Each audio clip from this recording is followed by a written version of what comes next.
Hi, my name's Stuart Lynch, and in this video, I'm taking Xcode 26.3's new Agentic coding features for a spin, completely live and unedited. I'll build two full SwiftUI apps using Claude's AI agent, a habit tracker, and a personal finance app, and we'll explore how to set up agents, add custom skills, and see how AI can not just write code, but organize projects, generate documentation, and even fix its own mistakes. So let's dive in.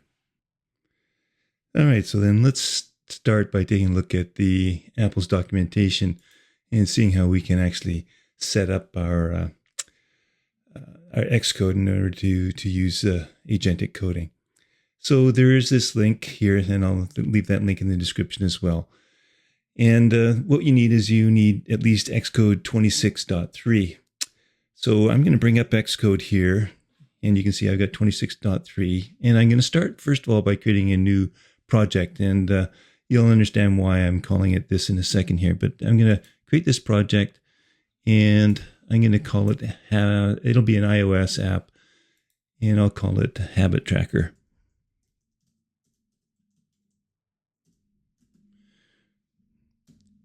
You can tell how bad my typing is now when I'm going live here. And I'll just create it on the desktop.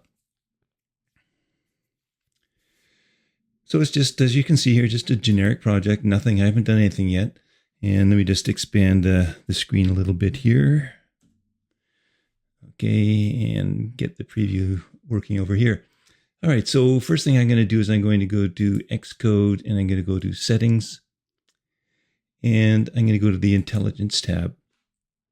And we now have this new view here for two different providers, OpenAI and Anthropic. So if I go to OpenAI, what I can do is I can choose to get codecs. Now, right now, if I select ChatGPT in Xcode, you can see that I'm already signed into my ChatGPT Plus account. That'll give me a lot of extra credits. You don't need to have that, but you'd soon run out of tokens for sure. So it is under limit though, so it's just a pro account, but I'm going to get the codecs here and then just install it.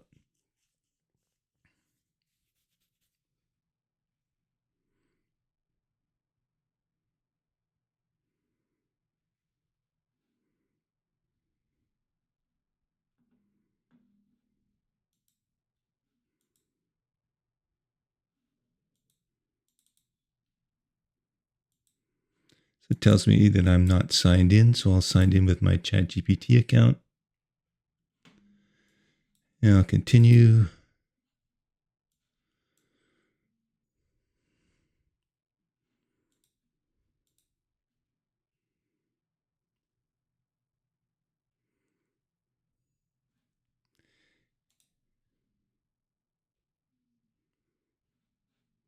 Okay, so I'm signed in there now.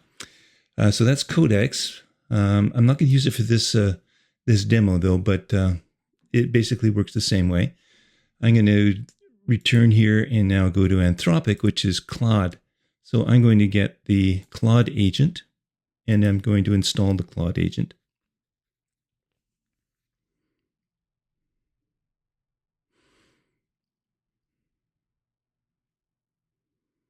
Remember, this is all going live here, so there's going to be some downtime. I'm not going to speed anything up at this point in the video. I'm just going to watch everything go as it happens. It says I'm not signed in, so let me sign in with my Claude AI account. And I'll authorize it. And it says I'm all set up. Okay, so I can close this. And let me just minimize this window here. And I could choose to share whatever. I am signed in. The model is going to be, I'll just choose the default model at this point. And Claude Agents, what if I do? Do I have to do anything here? Let me just see. Or is that where I just was? I was just there. And if I go to Claude, I'm going to sign into Claude here.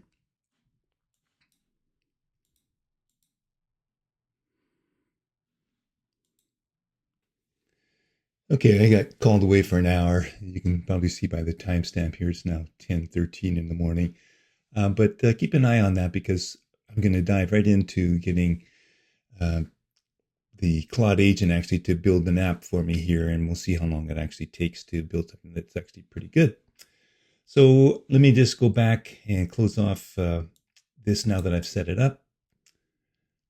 And I'm going to switch to the Intelligence tab, which is this tab for Coding Assistant over here. And this can be done either through tapping on the Coding Assistant or doing a Command 0. But if I do Command 1, I'm back to the navigation pane. Command 0 is back to the Coding Assistant. And you can see here that I've already got it set up to use a new conversation with the Claude Agent. But you could have chosen the Codex Agent, the Claude Agent, or any one of the other models. But I'm going to choose this Claude Agent here. And what I've got here is an app that is called Habit Tracker. And I'd actually use Claude to suggest what I might want to create for this particular tutorial. So let me just bring up my document again. I'm going to go to this Habit Tracker file right here. And so what I suggested is that I create this Habit Tracker with SwiftData. And I thought that was a good idea. It's got some things that I want to be able to display in the app. And then I asked it, I said, well, give me a prompt. So it gave me this prompt to create a SwiftUI habit tracker using SwiftData with the following features. So there's this data model that's SwiftData.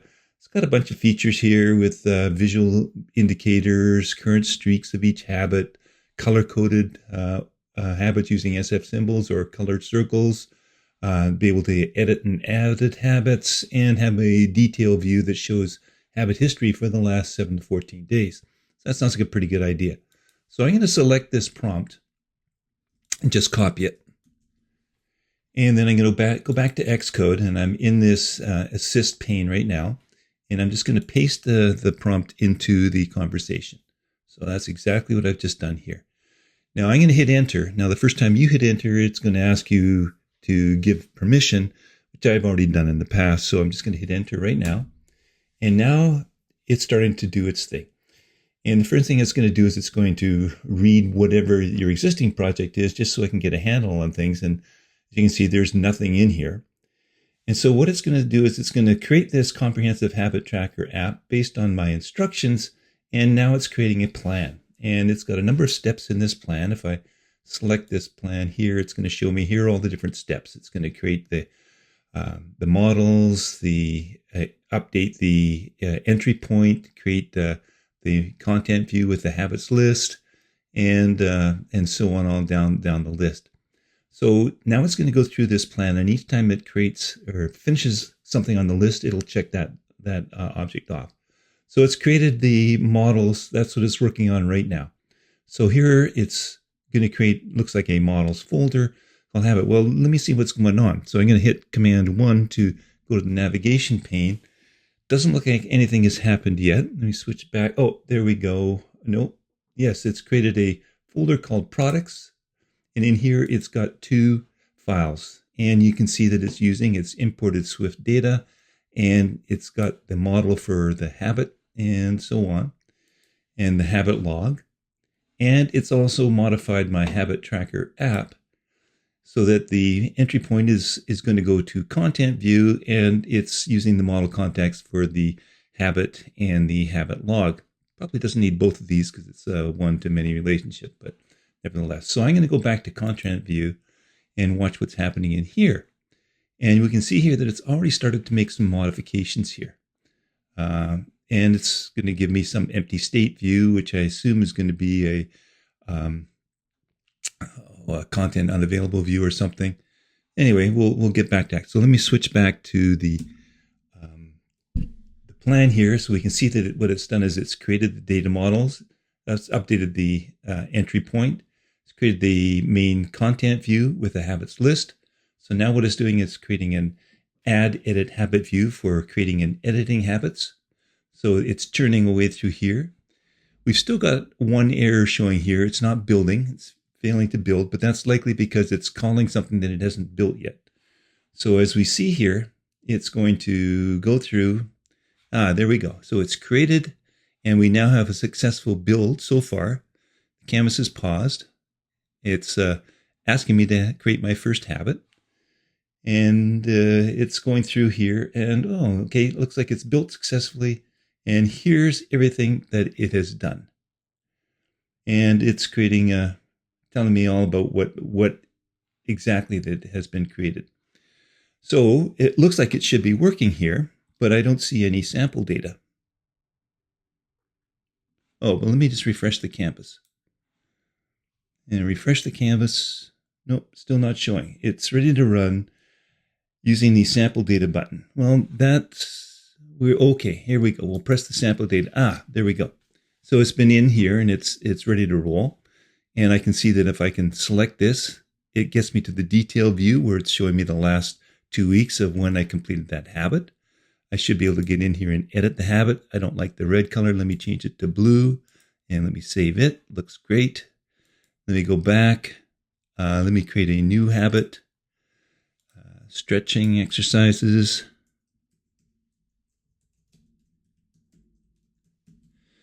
And frequency could be either daily or weekly. I'm going to do those daily. Choose a yellow. And I'm going to add that. And there we have it. It's here. And then if I select this, it's now been added. And if I go, we can see that it's now been on this Friday, which is today, completed that task.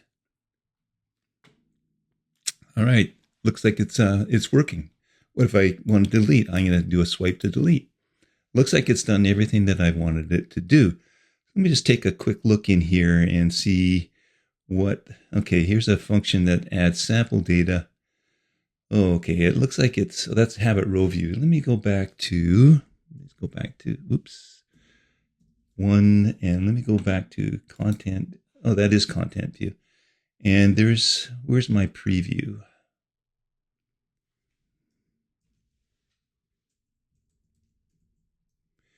There we are. Okay. So it's got a model container for this. All right, I would really rather use preview traits. And if I go back to my documentation here, this is kind of an important point. You'll see if I go back to links and select this, it tells you that basically gives you some tips on writing code with intelligence in Xcode. So what it's suggesting is that you can not only just start and build a project with a single prompt, you can iterate on your project and do things and add more features and so on and so forth, or even look at someone else's code and ask it to tell you what's going on. So I'm going to go back to here and I'm going to go back to the intelligence and say, this is pretty good, but I say, I'm going to ask it to use preview traits for the sample data. And let's see if it can do that.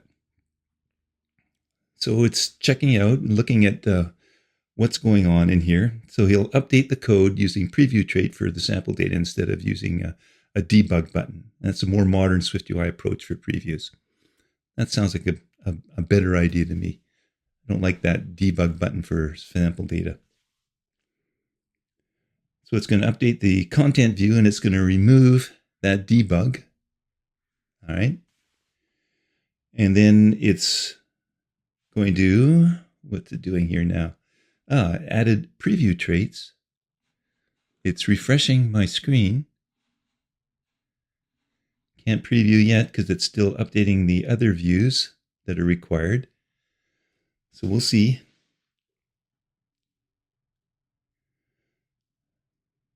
Okay, it's refreshing the view once more. There we go.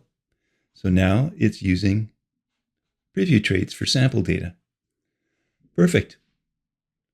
So that didn't take too long to build this app. We can see that it's giving us all this information here. And boy, it would be really nice if I could have a copy or an update of what's going on within that this whole process here. Other than copying and pasting this somewhere. So we've got this fully functional app that I can iterate on, and it looks like everything is just working as planned. So that's pretty good. If you're enjoying this video, please give it a thumbs up and leave me a comment. And be sure to subscribe to my channel and enable notifications. You can also subscribe to my newsletter that comes out on Wednesdays 2 or 3 times a month. I'll leave a link in the description. The newsletter will tell you about my current and future videos, along with other things that I discover along my coding and personal journey that I think you might find interesting. If you enjoy my content and you want to support my work, you can buy me a coffee. A link's in the description. And if you become a $5 a month monthly member, you can get access to all of my videos, sometimes up to a month before they're released on YouTube. So let me just close off this one right here, right now. And I'm going to go back to my document. And I want to talk a little bit about agents and skills. And you can customize both Codex and Claude Agent or Agentic tools using different agents and different tools. And there are many tools that are now being made available. And if you've used Claude Code or Codex before, you'll know all about this and where those documents or files, markdown files, have to be stored. And in fact, if you have used Claude Code, as I have done in the past, there is a hidden .claude folder in the user's library. Now, what they're suggesting here is that what you can do is you can actually store them in these particular locations. So if I take this one here, which is the Claude one for Claude, which is what I'm using, I'm just going to right click, and under services, I'm actually choosing, you can't see it on the screen, but I'm going to choose open. And it's going to run the service and allow me to get and open up that particular folder. Where is it? Let me just see if it doesn't exist. So let me just go to Xcode and open that. Open. And run the service. There we go. Okay, so there's coding assistance. Oh yeah, there we go. Claude Agentic agent config. All right, so if I put things in here, my implementation of Claude code within Xcode is actually going to be able to make use of those. And so let me just pull this down here for a second. So what are agents? Well, basically they're a project rulebook on how coding agents should be used in this repository. And I want the same agent to be used for all of my repositories. So it loads automatically before work starts so that agents begin this every task with our expectations. So it's good for setting up builds and test commands, structures, coding standards, and so on. And then you have another thing, which are called skills. And it's a reusable capability package that agents can discover and pull in only when it's relevant. So a skill is a folder, and it's got a bunch of stuff in it. Now, I haven't myself built any skills, but other people have, and other people have built agents. So an agent basically tells how to behave in the repo every single time. And a skill teaches the agent how to do a repeatable job, optionally with automation, and it should only be loaded when relevant.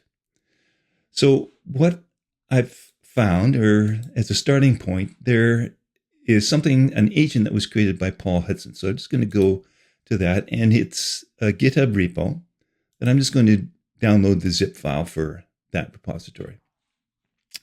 And if I bring up my downloads folder, here is where I see it is, and it's this file that's called agents.md. Now, if I open it, it's going to open it inside my markdown editor, which is Typora, and it shows me the instructions that it's suggesting that I do for all of my Swift apps. These are all of the instructions, and I trust Paul Hudson, obviously, from Hacking with Swift. So this would be a good idea to put inside that folder. So I'm going to go back to the Claude Agent config. Oops, let me bring that over here. And I'm going to bring this one over here. And let me just check to see exactly, again, where it goes. Okay, so there is an agents folder right here at the top of this folder here. And right now there's nothing in it. I'm simply going to drag Paul's agents file right into the root level. And then I'm going to go into the Claude Agents config. And there isn't a folder here for skills, but I'm going to create a new folder. And in this folder, I'm going to call it skills. Let me double check again. No capital. Not that I think that would really matter, but we're just going to call it skills. And then I'm going to go back here, and I'm going to find two skills, both by Anton Vanderlee. One is a expert skill. So I'm going to, again, let me just Opt or Command click on here and get that skill. And I'm going to download the zip file for that. And then I'm going to get the second skill, which is a Swift concurrency agent skill. So basically going to teach the agent best practices. So let me go back to finding where these things are right now. So there's my downloads folder. Here are my skills. Let me just expand this. That's concurrency agent skill. And inside here, there is a Swift concurrency folder, and that's the actual folder that has the skills. So I'm going to move this folder into skills. And then I'm going to go back again and look at the second one that I got, which was the SwiftUI expert skill. That's the second one from Anton Vanderlee. I'm going to drag it into here. So now I've got a skills folder in my Claude Agent with the two skills in here. We've got the agent in here with versions and the agent.md. And then there's one more thing that Claude does that Codex doesn't do. And it allows you to create what's called a Claude.md file. And that can be associated with every one of your projects. So I'm going to give it, have a global instruction Claude.md file.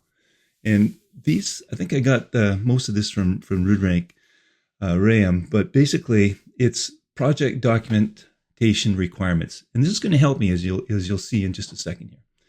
So we've got this global Claude instructions, and it has to be called Claude.md. So I'm going to copy all of this. So it's telling me what I want in this file so that I'll be able to review what Claude code has done after the project's been built. So it's going to create a Claude.md file that is going to have a project overview, key architecture decisions, and so on. But it's also going to create a journal for me. And every project needs to have a journal in which is going to update each time I make some changes. So I'm going to copy this project documentation requirements. I'm going to copy this. And then I'm going to go back to my project. And right at the same level as this, I need to create a new file. So I'm going to create a new markdown file. And I'm going to call it Claude.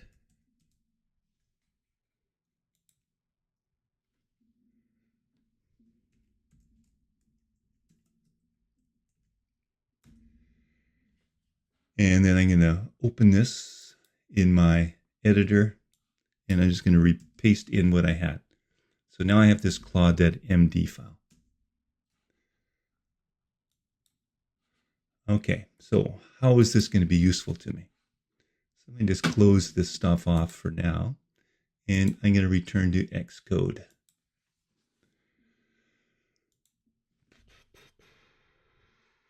Oops, so Xcode, and I'm going to create a new file, a new project. And this new project I'm going to call Personal Finance.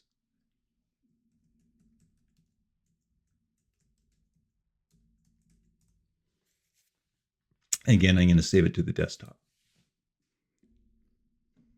I'll expand the window one more time here and collapse this. Okay, just your generic file. So let me go back to my document here, and I see that I have, again, I have asked Claude to give me a suggestion for another app. This is going to be a personal finance tracker. You can read the kind of things that it's going to do. But again, I asked it for a prompt. So I wanted to create a personal finance tracker with that information. So I'm going to copy that. Now I'm going to go back to my intelligence here, either Command 0.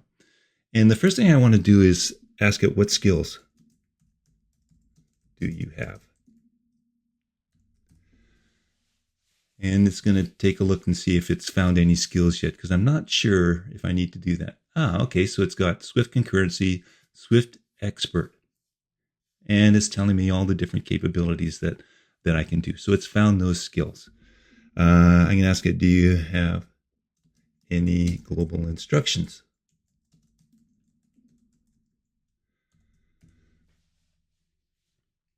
Yes. Okay. Project documentation, and it needs to create a journal.md. Okay, and that's critical. Well, it looks like it's got everything it needs, so I'm going to now paste in my instructions and hit enter. So it's going to go through the same process that we did for our habit tracker app, where it's going to create this personal finance tracker app. So at this point, actually, to save some time, I'm going to pause this. I'll take myself out of the picture and I will speed up the process. So you'll see it churning along really quickly, but I'll come back again once the project has been completed and then see what has happened.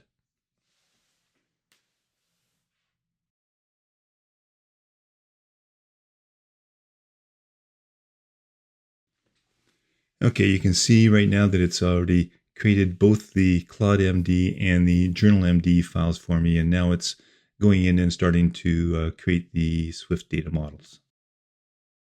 Updating the entry point, and now it's starting to create some sample data.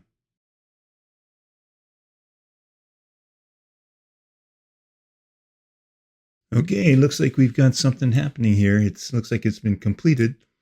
And if I select any one of these items, I get a nice chart view, tracking how much I've spent dining out. I got a nice menu button here where I can add a transaction. Let's say it's a $50 transaction. I can select whatever category. It might be entertainment. I'll leave the date, movie, and save. And it would have updated my entertainment. So if I go back to entertainment here, we can see I've got a couple. There we have that movie transaction. So it looks like everything is working just fine. Again, I see it's using this model container. I'm just going to ask it one more time to use preview traits. And see if it can fix that up. All right, so it's creating the preview modifier. And let's just hope that it goes back and sorts it out. I notice here that it was trying to check the right syntax.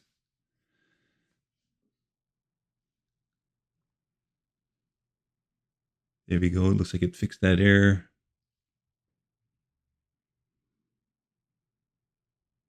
And the build's been successful.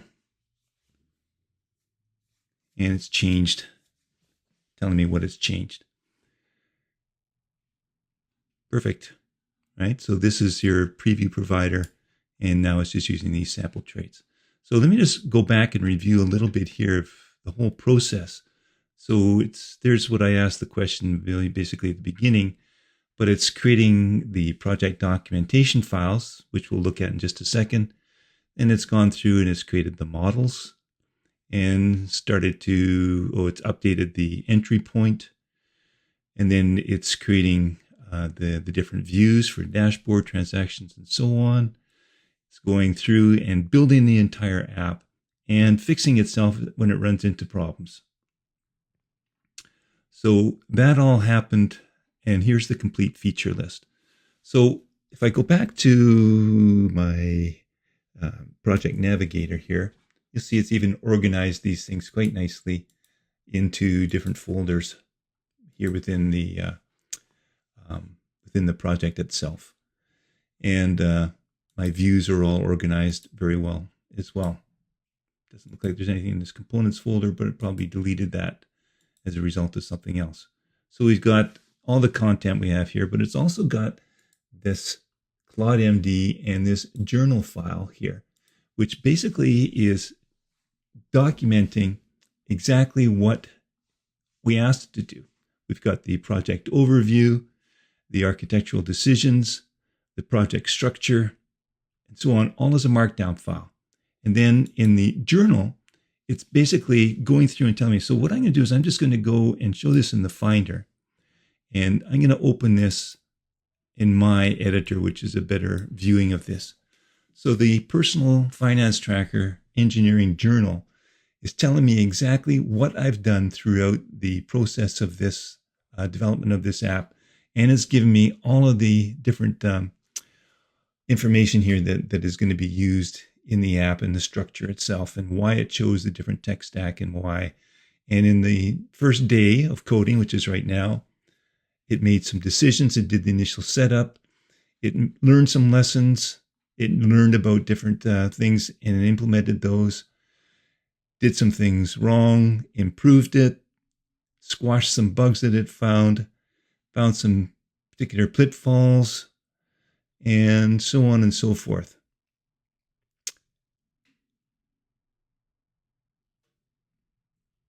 So actually, I think this isn't too bad for a first try, and it did that all within a very short period of time.